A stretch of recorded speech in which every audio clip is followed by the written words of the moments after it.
بہت پریشان ہوں یار. میرے اندر ایک شور چل رہا ہے. میرا دل چاہتا ہے میں چیخ چیخ کر تم لوگوں کو بتاؤں کہ اللہ کی نافرمانیوں میں کوئی سکون نہیں ہے.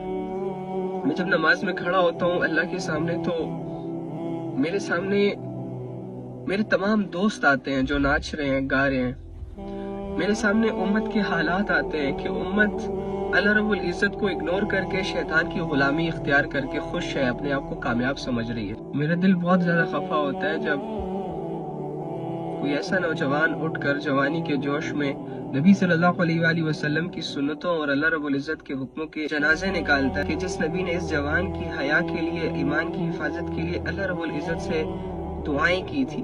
نہ جانے مجھے یہ فکر کیوں ہوتی ہے آپ لوگوں کی، حالانکہ میں آپ لوگوں کو جانتا تک نہیں. کیسے سمجھاؤں؟ علم نہیں ہے میرے پاس، باتیں نہیں کر سکتا میں. صرف